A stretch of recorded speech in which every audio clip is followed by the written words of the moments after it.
I were on a beach at Ipanema with Hughley. I got Mr. Hughey Newsom on with me. We are broadcasting live from Chicago. He's out of Washington, D.C., Virginia area. And, man, wouldn't it be nice to be on the Ipanema beach watching the girls walk by? You know what? It's funny. This winter doesn't look like it's going to end. I think that's what we're going to all have to do to keep our sanity if we keep getting snow. Man, I'm looking, in my mind, it's 18 degrees outside, but in my mind, I'm on that beach with the microphone, with a little Mai Tai beside me, smoking a nice cigar, and there you are, you sitting across from me, and we just chatting, and watching. Hey, man, it was almost that way last week watching all those beautiful conservative women walking around CPAC.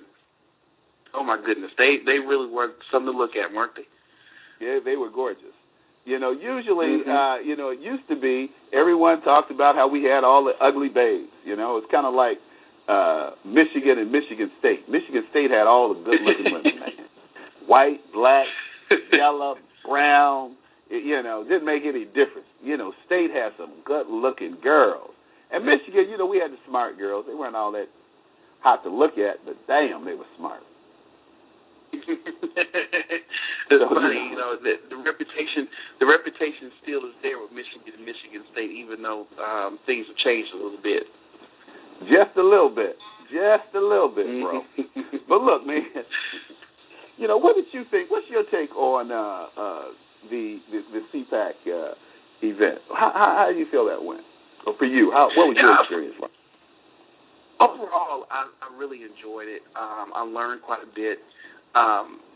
Just to see the conservatism that was there, and having a chance to chat with a number of different African Americans. I mean, many, many more than I think people would even have guessed would be there. Obviously, we're still in the single percent range, but it's very encouraging to see so many like-minded conservatives that are African American that want to learn more, or like you are very involved and want to get a conversation started. We're not talking about conservatives that are, happen to be black, which unfortunately, there are a lot of conservatives that happen to be black. But there are a lot of the people I talk to are very concerned about what goes on in the African American community and want to make sure that conservatism works for urban America.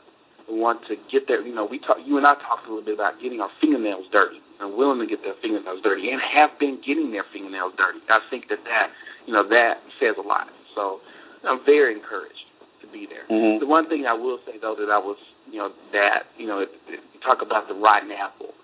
One of the things that has been played over in the mainstream media quite a bit is the panel on reaching out to minorities. And who is that guy who headed that panel up? I wish I had headed that panel up. I can't remember his name off the top of my head, it but was I Smith, know of him. Smith. Yes. If it had been me, I would have said, "Are you?" You know what I would have said? I said, "Are you stupid or what?" Yeah. I said, "Why are people like? Why do you come? Why do you come to this event to act like a fool?" Yeah, that's what I would have told. It's very disappointing. It's very disappointing. But see again, see these guys, they're kind of nice guys. See, I'm not a nice guy.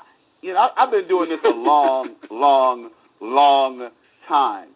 So my patience is very short with morons. Okay. Yeah. Mm-hmm, mm-hmm. I don't have much use for morons. And. This guy was clearly a moron.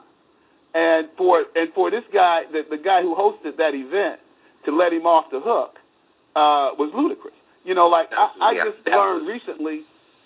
I just learned recently that I'm on Salon for being one of the craziest things at CPAC. I'm serious, man. If you Google Charles Butler, CPAC, I come up as one of the 10 craziest things that happened at CPAC. I love it. I'm circulating this, baby. And basically, and look here, when I do the search, it's the second thing. It's the second thing comes up. Oh man, this is great. This is great. Now Alternate picked it up. Oh, I love it. Oh, I love it. Now you know what they're trying to get me on, right? What's that? It said Charles Butler, single parent households, the fault of women with an agenda on the booty call. Oh my goodness! And then they played the video. They said, "What?" It is kind of funny how people will take what you want to say and what you're trying to get communicated and take it completely out of proportion. Well, you know what I'm tired of. What I'm tired of right now, and I don't know about you. I'm going to speak. I'm speaking only for myself, and I'm saying this, that I'm tired and have been tired of people talking about, oh, the black man leaves the black woman and leaves his children. No, black men who are married to their spouses, married to their children's mother, don't walk away from their obligations any more than anyone else. And the point is, these women, 70% of black children born are born out of wedlock. Yeah. That's not Charles Butler saying that. That's the federal government saying that. That's a fact. Is something wrong with me because I'm quoting government statistics? 72% of black children born are born to black women who are not married and not in relationships. Hello.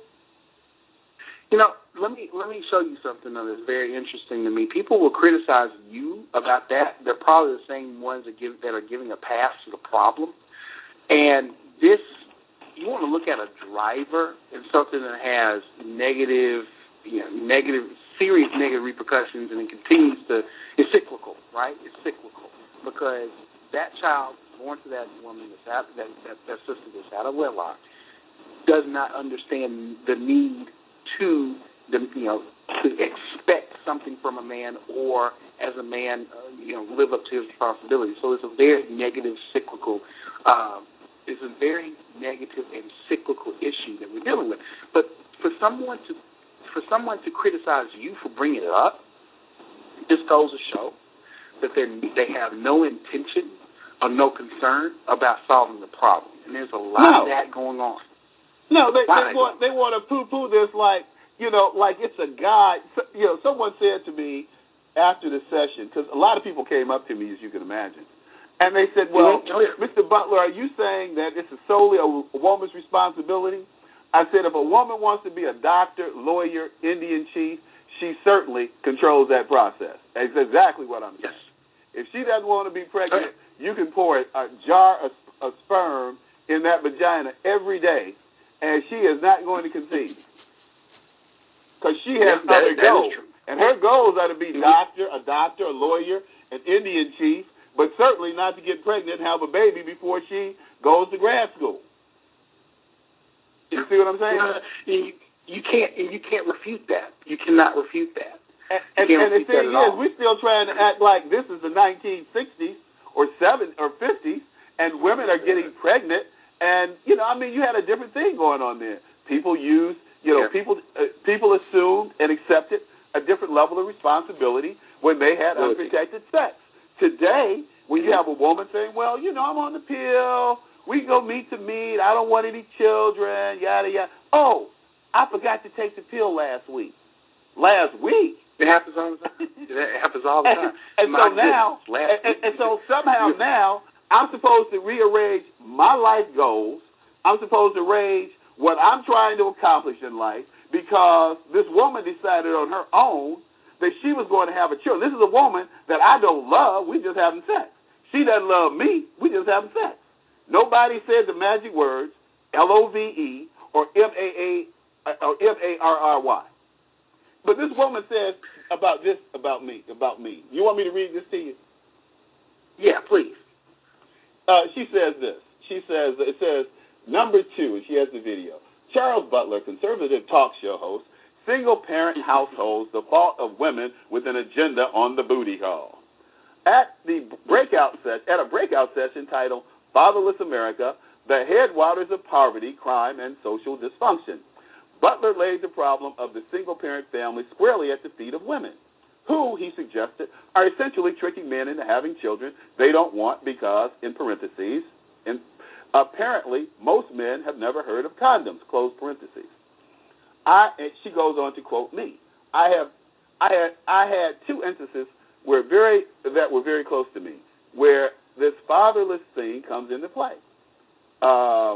Michael Jordan is a personal friend of mine. Michael, the basketball player, and a woman just filed a paternity suit against him for supposedly having this child out of wedlock. Now, you have to understand that this woman that he had this child with supposedly was a sex instructor. So she clearly knew how babies got here. But she chose to have a baby because of the money. Mr. Jordan's a multimillionaire. How many of you remember the slide on Sports Illustrated with a picture of a little baby and the caption, "Where's my daddy?" Well, those women chose to have babies on their own on the booty call. I didn't say that. But anyway, the bottom line is, she quoted me as saying, "I just hate to break it down like that," but that's exactly what happened. There was not two words mentioned, love or marry. Now, believe me, black men know how to ask someone to marry them, and I've seen too many times when they've either been forced into marrying a woman they don't want to marry or being a absentee father. Hello. You can't argue against that. You can't argue against that. If you look at the number of women that are getting pregnant on purpose because they're trying to hit a home run with a future basketball player or star football player. She knew Michael Jordan was married, and I said that. I said she knew Michael Jordan was married. It is amazing. It's absolutely amazing. People look at that and they don't get the fact that that's going on. It's very simple to see what the intent was, right? Didn't matter. Yeah. Didn't matter at all. And it is funny. You raise an interesting point. Why is it that it's more so now than it was in the '60s, right? No question. Because our levels were the same. She didn't even deal with the fact that I talked about Daniel Moynihan and the Moynihan scissors, where blacks and whites were equaling out in income, in marriage, in all these factors, and then all of a sudden there was this deviation because black women were able to get on ADC, have babies out of wedlock. Yes, and that's that. Now welfare becomes the father. Welfare, because see, these women could make more money than their husbands being on welfare than their husbands were bringing home making a 40-hour job. And I talked about how my mother had a salon in the basement. She was a cosmetologist, and these women would talk about how they're gonna get rid of this Negro because they could get more money from the government on their own. Now that's not something that I'm making up. No, it's true.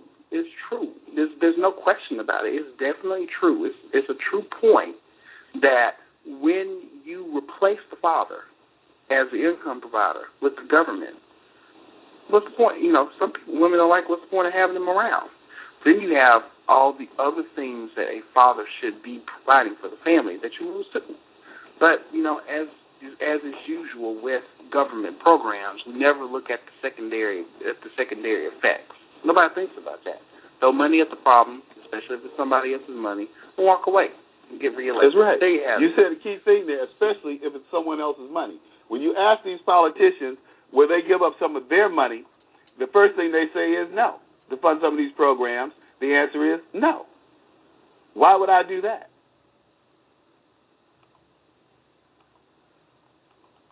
Don't you just love it?